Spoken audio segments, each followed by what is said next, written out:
Hola, hola, bienvenidos a Genux TV, buen martes, estamos acá con nuestro segundo programa, está Martín ahí operando audio y Mariana con el tema del video, haciendo que salgamos todos bien, y tenemos un invitado de lujo, estamos con Jorge Lucas, creador del cómic El Cazador. ¿Cómo estás, Lucas?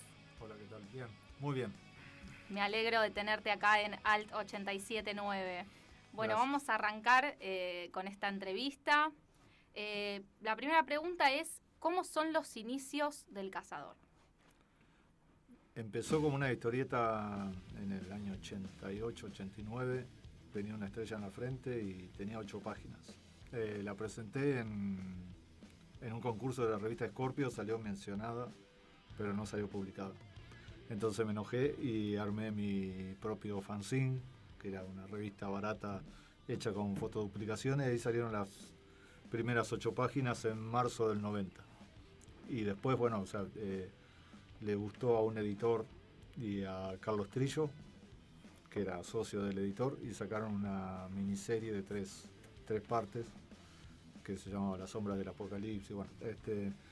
Y bueno, eso terminó ahí, era blanco y negro, papel diario, lo mínimo indispensable. Y en el año 92 fuimos a hablar con Andrés Casioli, le propusimos hacer una revista con Claudio Ramírez y Ariel Olivetti, para ver si quería sacar una revista de 3 historias. Y él dijo que no, que la onda venía por el lado del superhéroe y del lado del lobo. Entonces quería algún personaje así.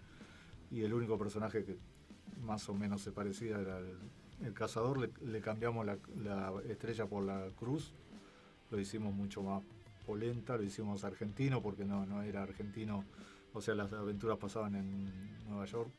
Y bueno, ahí salió el Cazador puteador argentino y todas esas barbaridades que duraron 10 años más o menos.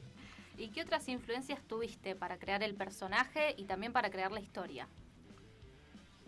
Básicamente era Lobo, después el Juez Dredd, un poco de los Simpsons porque estaban también empezando, creo, en esa época, y si no empezaban estaban arrancando acá en Argentina. Y no sé, había muchas influencias que tuvimos, o sea, de películas de terror de los años 40, 50, 30. Toda la cultura que teníamos con Claudio lo fuimos formando. Al principio el primer número de Cazador es totalmente distinto de lo que empezó después en el segundo, y después cuando empezó la etapa color ya se definió mucho mejor el personaje. Así que bueno, eso es básicamente sus inicios. Bien, ¿y cómo es justamente esta transición del Cazador de la estrella, bien superhéroe norteamericano, a este Cazador bien argento, como decías vos recién?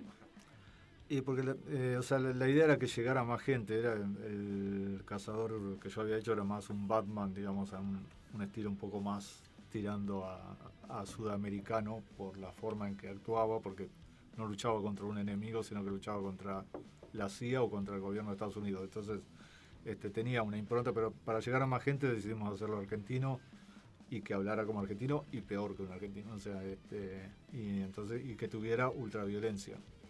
¿No? O sea, ya tenía violencia, pero acá era más tipo Lobo, que era ultra violento. Las puteadas en Argentina, en Estados Unidos no hubieran pasado nunca, o sea, de hecho cuando leía Lobo estaban disfrazadas. Acá se podía decir lo que uno quisiera. Bien, ¿y cómo era la producción en grupo? ¿Cómo se organizaban? Porque esto lo hacían con Claudio Ramírez, Mauro Casioli y Ariel Olivetti. ¿Cómo era el proceso de armar una historieta en grupo? No, armaba básicamente unas páginas muy chiquitas con el guión. Con Claudio lo íbamos armando, o sea, yo básicamente hacía los bocetos. Después nos reuníamos entre los 4 y cada uno repartía las páginas que le gustaba a cada uno. Generalmente a mí me gustaban las que tenían algo para contar, y aparte Mauro, que tenía 13 años en ese momento, era el que mejor dibujaba, y le dábamos las páginas también splash, o que eran muy espectaculares, se las dábamos a él. Y después cada uno hacía lo que podía. Algunos hacían lápiz, se aburría y decía, toma, seguí la voz, y la pasábamos. O a otros no nos gustaba la página y se la cambiábamos totalmente, como Ariel a veces se la cambiábamos. A Mauro no le tocábamos nada. Y yo no Tenemos acá una llamada. A ver. Hola, ¿qué tal? Hola, ¿qué tal? Sí. ¿Todo bien? ¿Con quién estamos hablando? Acá con Alecito de Claypole. ¿Cómo estás? Bien, bien, bien. Acá escuchando, muy contento. O sea, no sabía que estaba Jorge ahí en persona. Increíble. Sí, lo tenemos acá. Qué grande. Así que sí. Bueno, un saludo muy grande y me gustaría dejarle así una pregunta, si se puede. Sí, por supuesto. Sabes que a mí siempre me encanta, ¿no? El personaje. O sea, me encanta todo Cazador, ¿viste? Pero en Cazador dentro de sí mismo, me encanta el personaje de Tío Pastafrola. Y siempre estuve muy intrigado si estaba basado en alguien real. Y si nos puede contar algo de esa persona, ¿no? Sí, sí. El tío Pastafrola, o sea, básicamente fue creado por Mauro. No sé, en un delirio le dijimos que iba a ser Tano. Y es un moco verde, o sea, no es un Tano propiamente dicho porque habla cualquier cosa, habla un cocoliche muy raro. Y es como el amigo del cazador, pero en realidad el cazador no tiene amigos. O sea, él se autoproclama amigo del cazador, pero el cazador no lo quiere para nada y cuando puede lo mata o lo saca corriendo. Así que no tiene un origen, o sea, supuestamente viene de Italia que nadie conoce. Claro. Así No, me encantó y sí, siempre me llamó la atención eso, porque aparece de manera aleatoria, pero siempre que está se nota. Sí, la primera aparición fue en el número de Tyson. Apareció ahí como un jefe mafioso. Pero en realidad Mauro lo había dibujado antes en una historieta de color que salió en un almanaque. Así que bueno, o sea, ahí estaba el tema. Esa fue la primera aparición real en una historieta de Mauro, pero apareció en Cazador oficialmente en el número de Tyson, que es el número 13, si no me equivoco. Buenísimo. Que era muchas gracias. Un jefe mafioso. No, de nada. Gracias. Hasta luego. Hasta luego. Chau. Bueno, ahí teníamos a un oyente haciendo algunas preguntas y seguimos acá con Jorge Lucas entrevistándolo. Y otra pregunta. ¿Cómo fue el cambio de blanco y negro a color? ¿Ya estaban quizás más consolidados? Contanos un poco eso. Sí, lo que se hizo fue, cuando salió a color, se llegó al número 7. Iba a salir un número a color, pero como no llegaban Mauro y Renato a pintarlo, pintaron algunas páginas y había que sacarlo, salió en blanco y negro. Y lo que hice fue juntar los 7 números más el origen, que estaba dibujado para el número 8, creo. Y rearmar toda la historia del 1 al 8. Y cambiamos cuadros, cambiamos textos, cambiamos de todo, hicimos un libro. Era el libro del cazador, blanco y negro. Y bueno, el tema es que ese libro vendió mucho y el editor vino y dijo, bueno, vamos a sacar la revista Color y que sea mensual, porque salía cuando lo terminábamos, o sea, no había un margen no había una fecha de entrega. O sea, le decíamos ya está, listo, pero después dijo, no, vamos a hacer la Color, van a tener que ponerse a trabajar, ¿no? seriamente, a pintar, y bueno, empezó a salir mensual y después empezó a salir cada 20 días. Porque la verdad que vendía bastante y nos querían explotar al máximo. Pero el color fue algo raro porque se hizo en papel ilustración, cosa que acá no pasaba, y también era tipo image porque estaba pintado por computadora, pero no queríamos el color image porque era muy colorinche para nosotros. Y con Mauro y Renato que empezaron a pintarlo, después finalmente empecé yo también a practicar con el Photoshop y terminé pintando yo también páginas, y así aprendí a manejar el Photoshop. Y con eso, o sea, fue como uno de los primeros cómics que salieron acá en Argentina. El primero fue Cyber Six, porque nos ganó de mano, porque ese número que iba a salir a color no salió. Y después fue Cazador, en ese estilo. Lo que pasa es que nuestro estilo era más oscuro y bueno, o sea, se imprimía en Chile, me acuerdo, y cuando se imprimía acá salía con unos colores feos. Sí, porque usaban máquinas importadas en Chile, acá por ahí usaban otro tipo de máquinas. Claro. ¿Y cómo llega el cazador a las comiquerías? ¿Lo distribuían ustedes? ¿Se encargaba la editorial? ¿Cómo funcionaba eso? No, fue una idea, digamos, con Claudio y yo íbamos, cada vez que cobrábamos de Cazador, íbamos a comiquerías, después se sumó Mauro, y lo llevamos a la comiquería para como promoción. Y después se ve que se lo empezaron a pedir a Casioli y ahí es donde más se empezó a vender. O sea, se vendía mucho en los kioscos porque no llegaba a todos lados tampoco, pero en las comiquerías que también recién empezaban se produjo ese fenómeno de ir a la comiquería a pedirla. Por ejemplo, Camelot, que estaba en donde está ahora la revistería, perdón si paso chivos, pero bueno, no son chivos, bueno, pongan pip, Camelot no está más, o sea, así que eso puedo decirlo.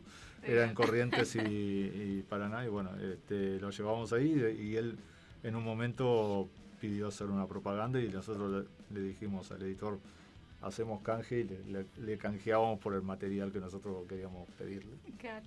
Y bueno, era Gerardo de Camelot y le hacíamos la propaganda atrás. Pero eso, o sea, ese fue básicamente porque lo empezamos a llevar nosotros, porque si no, la editorial lo distribuía por los kioscos, que era lo normal. Pero la comiquería, como recién estaba empezando, les vino bien tener un personaje que se vendía y se vendió bastante por ahí. Y seguimos acá con Jorge Lucas. Bueno, lo que te quería preguntar era si sabías más o menos la cantidad de ejemplares que se vendieron del Cazador. Según la editorial eran 20.000, pero para nosotros eran más. Después averigué que podrían haber llegado a ser mucho más. O sea, el tema es un tema de no decir mira todo lo que venden, pero o sea, en esa época ya habían bajado mucho las ventas de las revistas y que vendiera tanta cantidad era ya un milagro.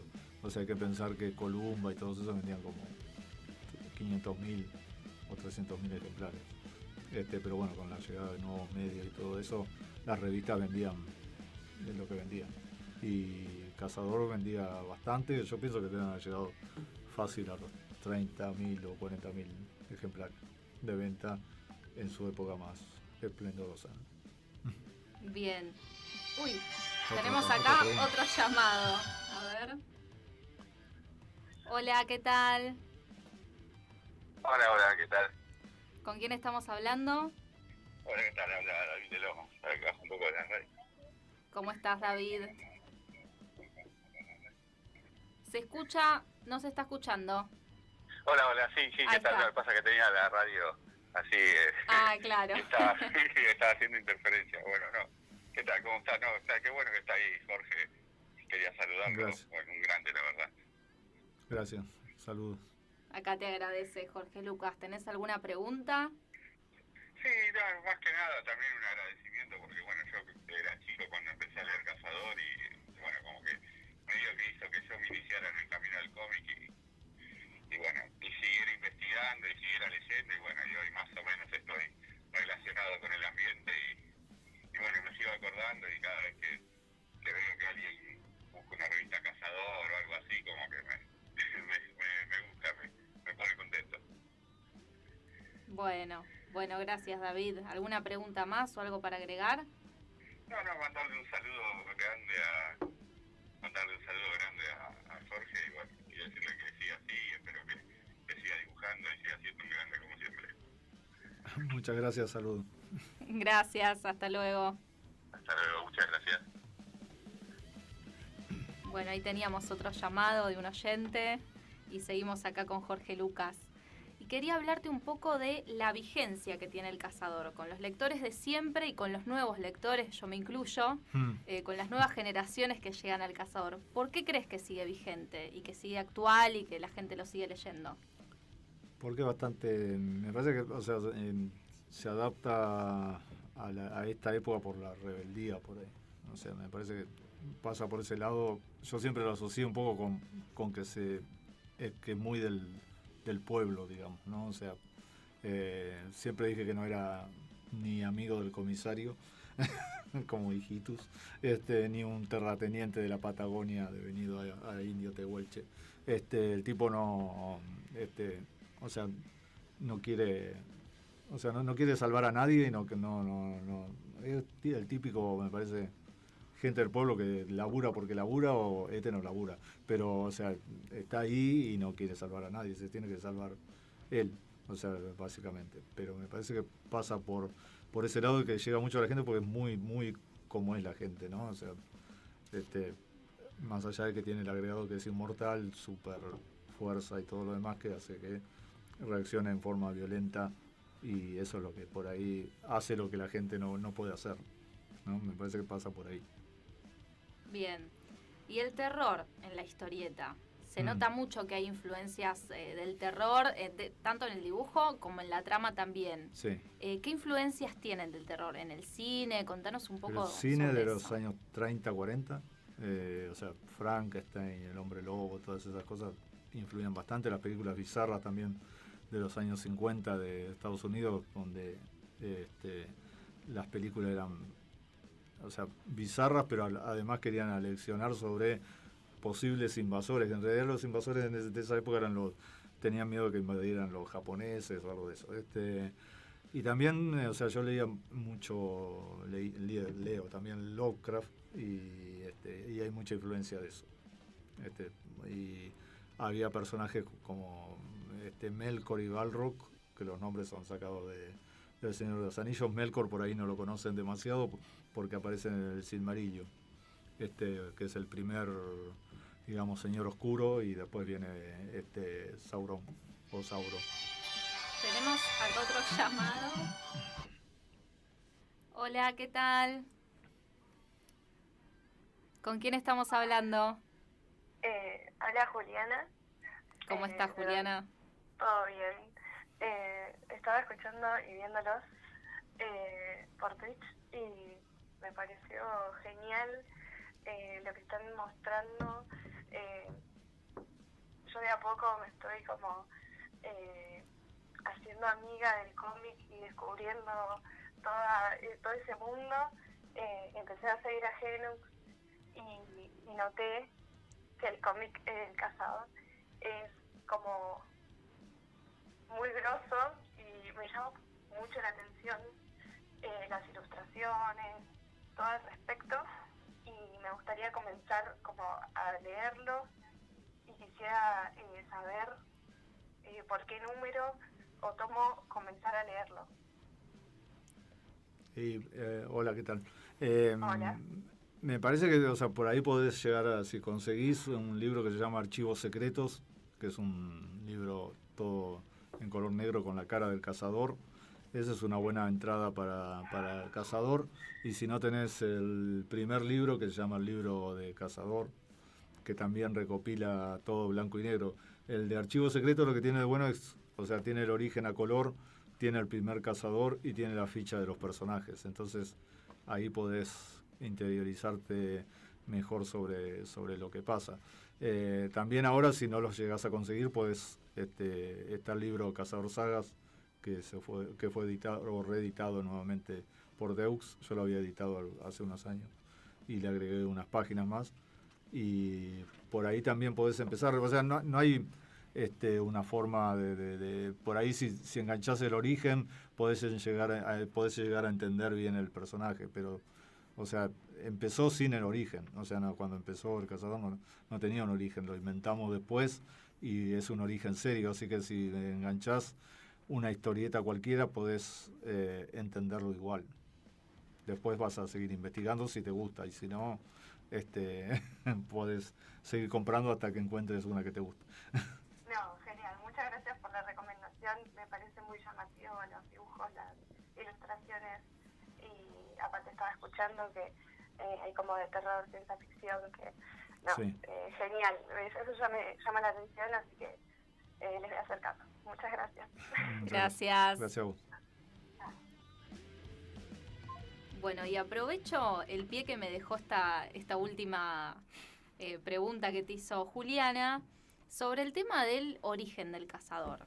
Sí. Que esto lo hicieron después. Contame un poco en qué se basaron para hacerlo, qué influencias tuvieron, porque es algo, como bien decías vos, más serio. Claro. Se sale un poco de lo grotesco y de lo bizarro. Sí, o sea, a nosotros nos gustaba mucho el tema de la conquista española, Habíamos visto también 1492, que era una especie de película sobre Colón media glorificada, porque se cumplían también los 500 años, no me acuerdo, del descubrimiento de América. Pero también habíamos visto una película llamada Lope de Aguirre, que era de Werner Herzog. Y bueno, o sea, y también habíamos leído mucho y que nos gustaba mucho Álvaro Mayor, se me trababa, Álvaro Mayor, que fue una de las historietas que más leí, que salía en la revista Scorpio acá, en un libro, y salió en un libro después. Tengo 50.000 ediciones de Álvaro Mayor, y bueno, hicimos esa mezcla de Lope de Aguirre con Álvaro Mayor, y bueno, salió un origen donde había que explicar que era un mercenario alemán, porque yo, o sea, leía, me interiorizaba sobre de qué se trataba. La época de la conquista ya sabía, pero por ejemplo pude averiguar que con los españoles venían mercenarios alemanes en los barcos, y bueno, uno de los mercenarios alemanes era cazador, que se dedica a cazar indios. Por eso le dicen, los indios les ponen cazador, les pone una cruz en la frente, y el que se negaba a ser evangelizado lo degollaba, o lo mataba, como sea. Y bueno, ese es el origen de la leyenda, hasta que lo capturan y le meten una maldición y lo vuelven inmortal. El tema es que con la inmortalidad, o sea, es como una maldición, no es algo que sea una bendición para él, sino que es una maldición, y lo va como deteriorando, y por eso es que se explica que se va haciendo cada vez más violento. No es tan bruto como piensan, o sea, es un tipo que reacciona mal y te reacciona como quiere porque sabe que no puede morir. O si muere, renace. Hay todo un sistema para renacer, y puede renacer de varias formas, que se lo fui desarrollando con el tiempo. Excelente. Y acá tenemos un mensaje de un oyente por Twitch que te pregunta qué cómic le recomendás. Cazador. Mira, a mí me gustó mucho siempre Arkham Asylum, si vamos para este lado, ¿no? De los años 80, o Watchmen, La broma asesina. Siempre me gustó esa parte. Porque hay otros que son por ahí muy largos para recomendar. Por ejemplo, yo leía de chico Los Cuatro Fantásticos de Kirby y Stan Lee, y después lo que siguió, que fue la época, digamos, dorada de Marvel. Si bien fue la época plateada del cómic, fue la época dorada, pero me gusta mucho esa parte de los 80, cuando reinventaron los superhéroes porque se venían abajo. Entonces tuvieron que llamar muchos guionistas ingleses y dibujantes ingleses para poder renovar el cómic, y bueno, o sea, salieron cosas muy buenas como Arkham Asylum. Bueno, el Dark Knight fue otra buena recomendación que puedes tener, que es una novela gráfica que salió separada en principio en 4 libros, después ahora está recopilada en un tomo solo. Hay una segunda y tercera, y creo que hay una cuarta parte, no me acuerdo bien. Y o sea, es una buena época para la época moderna del cómic. Arkham Asylum es como una obra maestra, digamos, y al igual que La broma asesina. El Dark Knight, o sea, son cosas que marcaron, y Watchmen es, como dijo Alan Moore, que no quería venir a salvar al superhéroe, sino que más bien lo quería venir a hundir, o a ver que el público viera la verdadera personalidad del superhéroe. De hecho, el que vio la película o leyó el cómic sabe que no son nada buenos, o son gente normal que tienen como una ideología, pero son algunos son bastante bravos, como el comediante, o incluso el mismo Doctor Manhattan, que es como un dios que no le importa nada de la gente. Por eso está bueno leer un poco y analizar un poco esa época. Y Hellboy también me gusta. Y ahí paramos. O sea, hay muchos cómics que puedo llegar a nombrar, pero esos son los que básicamente me marcaron. Siempre te voy a recomendar Kirby, Demon de Kirby, que era también mi historieta favorita junto con Batman. Tenemos acá otro llamado. Hola, ¿qué tal? Hola. ¿Y radio? Sí, acá estamos. ¿Qué tal? ¿Con quién hablamos? Anselmo es mi nombre, te llamo de Pinamar. ¿Qué tal? ¿Cómo estás, Anselmo? Bien, escuchando y viendo, la verdad.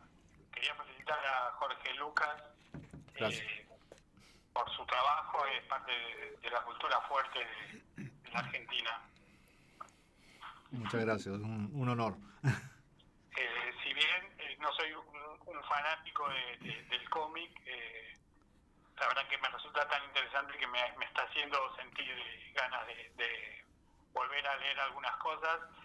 Y quería contar una anécdota cortita, creo que era el 97, 98, tuvimos un viaje con amigos a Brasil en micro, y un amigo que sí era más asiduo a leer cómics, historietas, y yo me encargo para llevar cosas para leer, para esas 30 horas o 30 y pico de horas de viaje. Así que bueno, había varias, y ahí está El Cazador ahí. Realmente fue donde tuve el contacto con la obra, entre otras cosas que bueno, que acá Jorge nombró como Isidorito y el otro lado, digamos, de la historieta de ese momento, creo que había Condorito también. Así que bueno, nada, felicitarlo, y aprovecho para preguntarle si hay algún proyecto nuevo, si se está trabajando en algo más del Cazador o por otro lado. No, o sea, lo que ahora está saliendo es el DVD de la película, que ahora vamos a sacar otra edición porque se nos terminó.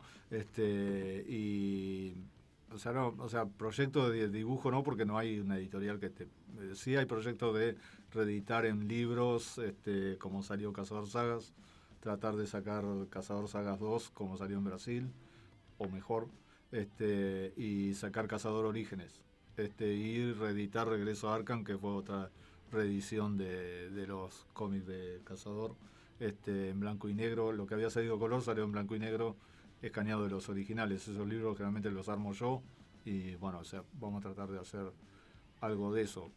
Aventuras nuevas no, porque digamos que tenés que tener un soporte para eso, y entre que lo haces y lo terminas y lo vendés, te podés llegar a morir de hambre.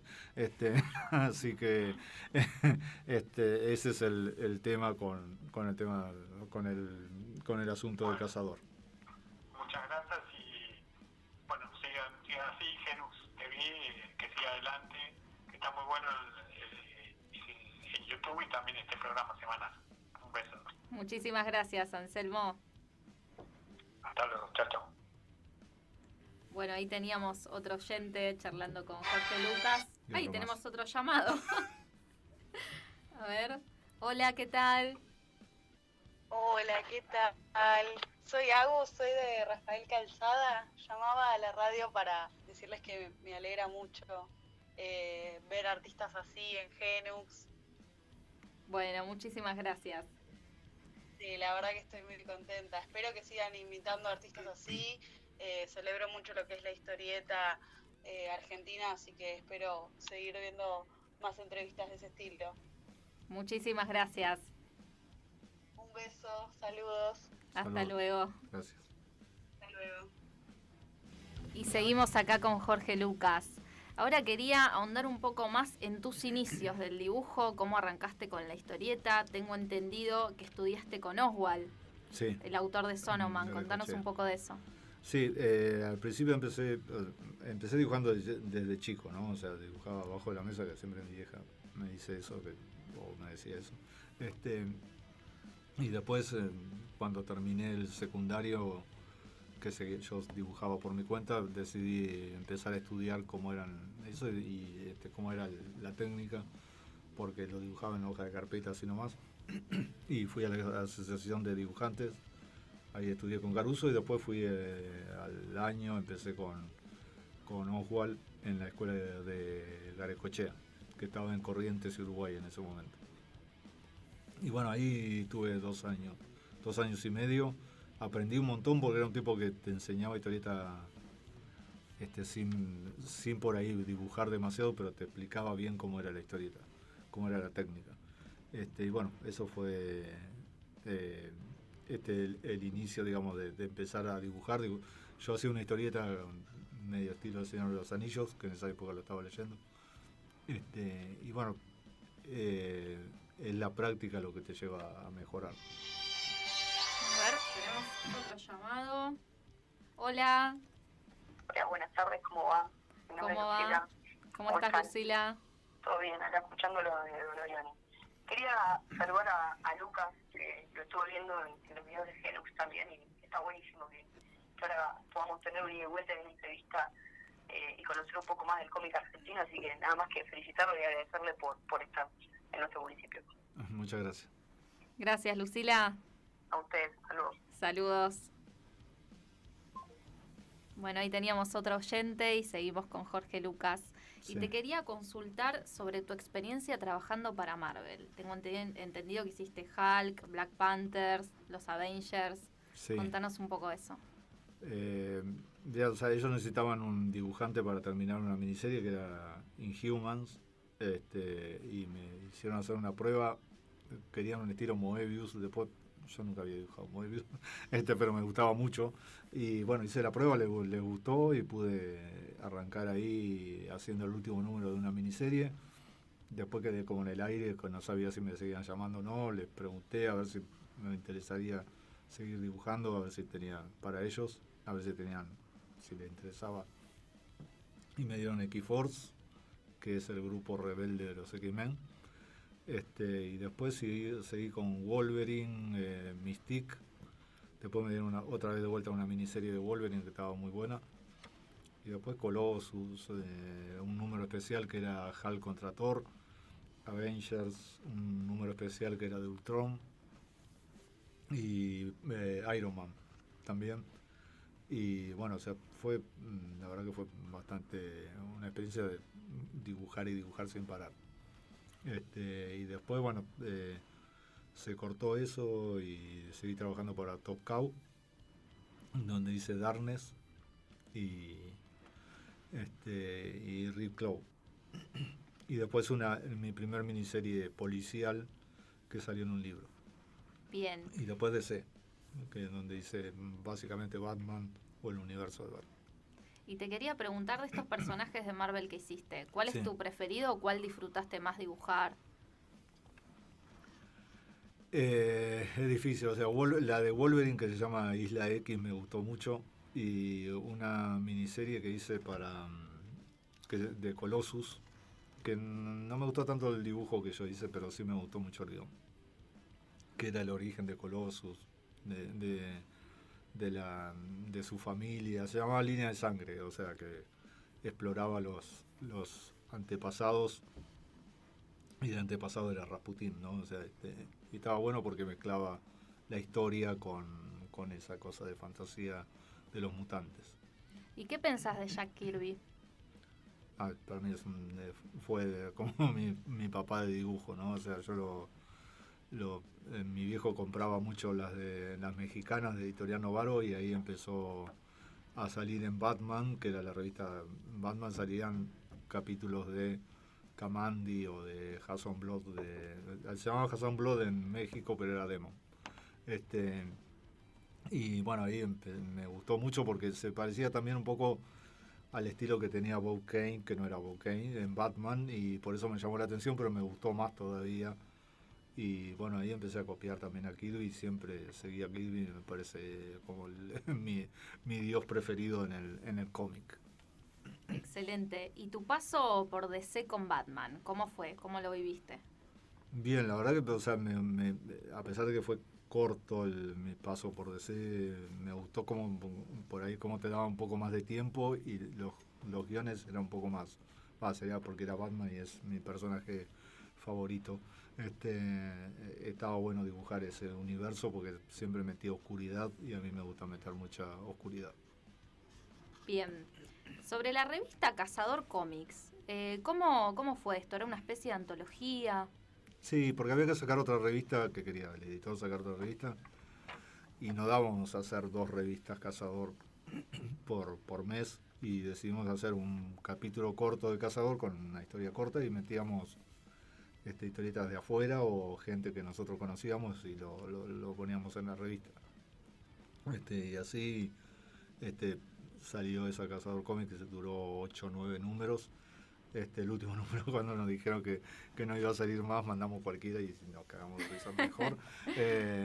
Pero bueno, pienso que fue una buena experiencia, sobre todo para mostrar otro tipo de historietas también, europea o de acá, que por ahí de autores que por ahí la gente no conocía. Con Claudio hicimos también una historieta aparte de Cazador, que era de los 3 chanchitos. Imagínate que eran chanchitos de verdad. Pero bueno, o sea, fue una experiencia buena que no vendió lo que es Cazador, pero después se recopiló en un número de Cazador todas las historias de Cazador que salieron en esa historieta. Buenísimo. Y una pregunta ya más personal mía de curiosidad. ¿Cómo es tu relación con el manga? ¿Te gusta? ¿Lees algo? Sí, o sea, de hecho, no soy asiduo lector, pero por ejemplo Astro Boy fue una de las primeras cosas que leí, no de manga, o sea, de mi vida leí Astro Boy porque se veía en la televisión y después, bueno, pude conseguir algunos libros de Astro Boy. Bueno, Osamu Tezuka, el Andan con o Vagabond, son muy puntuales, ¿no? Las cosas que no junto todo porque hay mucho, me apabulla tanto material pero sí hay cosas, hay que seleccionar, me parece, pero soy más del cómic que del manga, pero bueno, cuando veo algo que me gusta mucho lo compro, lo veo, lo leo. Incluso hasta vi Warhammer, creo que es, o algo de eso, que tiene su manga, y bueno, también compré algunas de esas. Bien, y para irnos despidiendo, que ya nos estamos quedando cortos de tiempo, ¿qué estás leyendo ahora? Mucho lo de Omni Press, que están sacando Batman, sobre todo Batman, o sea, cuando sale Batman compro eso, pero si no lo que salga lo compro, pero ahora estaba leyendo una que compré hace poco. O sea, tengo mucho para leer, porque salen semanal, y estaba leyendo Batman, el último caballero de la noche, o el último caballero sobre la Tierra. Que, bueno, es una historia bastante rara. Me gustan las que son historias aparte de Batman, fuera del universo, y que relatan algo, ¿no? O sea, leí El Impostor, Criatura de la Noche y todo eso, que están muy buenas, que son como cuentos aparte, y bueno, espero poder seguir leyendo todas las que me faltan. Excelente, muchísimas gracias Jorge Lucas por estar hoy acá en nuestro segundo programa de Genux TV en radio en Alto 87.9. Así que bueno, nos despedimos. ¿Algo que quieras agregar? ¿Algo que quieras decir? Lo que esperen la segunda edición del DVD de la película, que bueno, se lo alcanzaré a ustedes para que tengan, y bueno, o sea, que esperemos que puedan salir los otros libros que tengo ya armados y otros que pienso armar. Excelente. Muchas gracias a ustedes por invitarme.